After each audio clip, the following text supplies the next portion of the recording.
கண்மணி பற்றின ஒரு முக்கியமான விஷயத்தை தான் எங்கள் ஆறுமுகமும் தெரிஞ்சுக்கிறாங்க. கல்யாணத்துக்கு அப்புறம் ஹனிமூனில் தான் இந்த விஷயமே அவங்களுக்கு தெரிய வருது. இதை தெரிஞ்சுக்கிட்டு அடுத்த நிமிஷமே ஆறுமுகம் வந்துட்டு பயங்கர அதிர்ச்சி ஆகுறாங்க. கண்மணிக்கிட்ட இதை டைரெக்டாக கேட்கவும் செய்கிறாங்க. அதாவது என்ன ஆகுதுன்னா, போன இடத்துல இங்கே கண்மணி தினமும் டேப்லெட் போட்டுகிட்டே இருக்காங்க. அப்போ இதை பார்த்துக்கிட்டு இருக்க எங்கள் ஆறுமுகம், கண்மணி இது என்ன மாத்திரை, தினமும் இதை எடுத்துகிட்டே இருக்கியே அப்படின்னு சொல்ல, கால்வலிக்காக உள்ள மருந்து மாத்திரை தான் இது அப்படின்னு சொல்ல, அப்படியான்னு சொல்லி சாதாரணமாக முதல்ல விடுறாங்க ஆறுமுகம். ஆனால் தினமும் இதை எடுத்துக்கிறதுனால உடம்புக்கு ஏதாவது அஃபெக்ட் ஆகுமோன்னு நினச்சிட்டு இருந்த ஆறுமுகம் அந்த டேப்லெட்டை இங்கே உடனே ஃபோட்டோ எடுத்து இதை தமிழ்ச்செல்விக்கு அனுப்புகிறாங்க.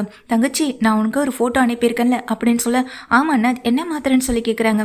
கண்மணி தினமும் இதை டேப்லெட் எடுத்துகிட்டே இருக்கா, என்ன மாத்திரைன்னு சரியாக தெரியல தங்கச்சி, என்னென்னு நீங்களே பார்த்து சொல்லுங்கன்னு ஆறுமுகம் சொல்லிடுறாங்க.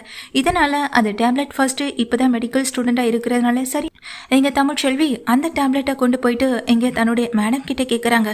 இது என்ன இது யார் உங்கள் அதாவது ஹஸ்பண்டோட தங்கச்சிக்கு இந்த மாத்திரை யார் கொடுக்கறது அப்படின்னு சொல்லி கேட்க, தெரியல டாக்டர் அப்படின்னு சொல்கிறாங்க. இதை கேட்டுட்டு இருக்க அவங்க மேடம் வந்துட்டு உடனே தமிழ்ச்செல்வியை சொல்கிறாங்க, இது தமிழ்ச்செல்வி, இது கால் குணமாகறதுக்காக போடக்கூடிய டேப்லெட் கிடையாது. இதோடைய இங்கே ஹைலைட் வந்துட்டு என்னென்னா, இது ரொம்ப டேமேஜான டேப்லெட்டு கூட. இதனால் உடம்புக்கு பல உபாதைகள் ஏற்படும். ஏன் இவங்க கால் இந்த மாதிரி ஆனத்துக்கு கூட காரணமே இந்த டேப்லெட்டாக கூட இருக்கலாம். சரியாகாமல் அதே சுச்சுவேஷனில் இருக்கிறதுக்கு கூட இந்த டேப்லெட்டை யூஸ் பண்ணுவாங்க. தடை செய்யப்பட்ட இந்த டேப்லெட் எப்படி அவங்க போட்டுட்ருக்காங்க, எனக்கு இது புரியவே இல்லைன்னு சொல்லிட்டு அவங்க மேடம் சொல்லும்போது, இதை கேட்ட தமிழ்ச்செல்வி இன்னும் பெரிய ஷாக் ஆகுறாங்க. உண்மையிலேயே நீங்கள் சொல்கிறத என்னால் நம்ப கூட முடியலை மேடம் அப்படின்ற மாதிரி தான் தமிழ்ச்செல்வி சொல்கிறாங்க.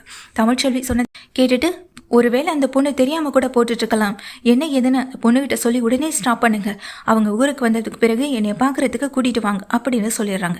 இதை கேட்டு தமிழ்ச்செல்வி அதிர்ச்சி ஆகிறது மட்டும் இல்லை, தமிழ்ச்செல்விக்கு ஒரு விஷயமும் தெரிய வருது. அப்போது கண்மணிக்கு இந்த மாதிரி ஆனதுக்கு காரணம் நிச்சயமாக இந்த டேப்லெட்டை கொடுத்த டாக்டரை தான் இருக்கணும். ஏன் அவங்க அப்படி செஞ்சாங்க, எதுக்காக செய்யணும், எதுக்காக இப்படிப்பட்ட ஒரு விஷயத்த எங்கள் கண்மணிக்கு கொடுக்கணும், கண்மணி அப்படி எந்த டாக்டரை பார்த்துருக்கான், இது எல்லாத்தையும் நம்ம தெரிஞ்சுக்கிட்டே ஆகணும். கண்மணிக்கு பின்னாடி நடக்கிற எல்லா விஷயங்களையும் நம்ம கண்டுபிடிச்சு ஆகணும்னு தமிழ்ச்செல்வி முடிவெடுக்கிறாங்க. உடனே ஆறுமுகத்துக்கு ஃபோன் பண்ணி சொல்லி இந்த விஷயத்தை வந்துட்டு தடுத்து நிறுத்துறாங்க. இனிமே கண்மணி அந்த டேப்லெட்டை போடவே கூடாது, இதுக்கு நீங்கள் தானே இங்கே பொறுப்புன்னு சொல்ல, என்னாச்சுன்னு சொல்லி ஆறுமுகம் கேட்குறப்போ விஷயத்த சொல்ல, கண்மணியை நிச்சயமாக நம்ம குணப்படுத்திடலாம், எனக்கு அந்த நம்பிக்கை நிறையவே இருக்குது. ஆனால் கண்மணிக்கு பின்னாடி யார் இதெல்லாம் செயல்படுத்திட்டு இருக்கான்னு தெரியல, நீங்கள் தான் கண்மணி கிட்ட பேசணும்னு சொல்ல, ஆறுமுகமும் கண்மணி கிட்ட பேசுகிறாங்க. ஆமாம், இந்த மருந்து மாத்திரையெல்லாம் உனக்கு யார் கொண்டு வந்து கொடுக்கறது அப்படின்னு சொல்ல, ஈஸ்வரி சித்தி தான் அப்படின்னு சொல்லிடுறாங்க.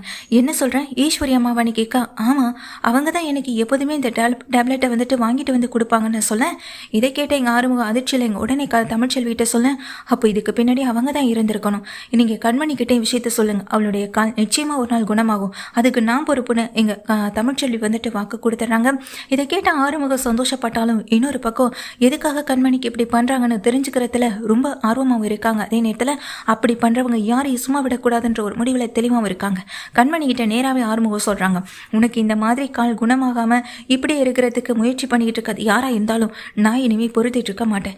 ஏன்னா நீ என்னுடைய மனைவி, உனக்குன்னு ஒரு கஷ்டம் வரும்போது அது எனக்கும் தான், நிச்சயமாக அது யாராக இருந்தாலும் நான் கேள்வி கேட்பேன், அது யாராக இருந்தாலும் நான் சும்மா விட மாட்டேன்னு இங்கே ஆறுமுகமும் ரொம்ப கோபத்தில் இருக்காங்க. இதெல்லாம் தெரிஞ்சுக்கிட்ட தமிழ்ச்செல்வி இங்கே ஈஸ்வரியை கண்காணிக்கவும் ஆரம்பிக்கிறாங்க.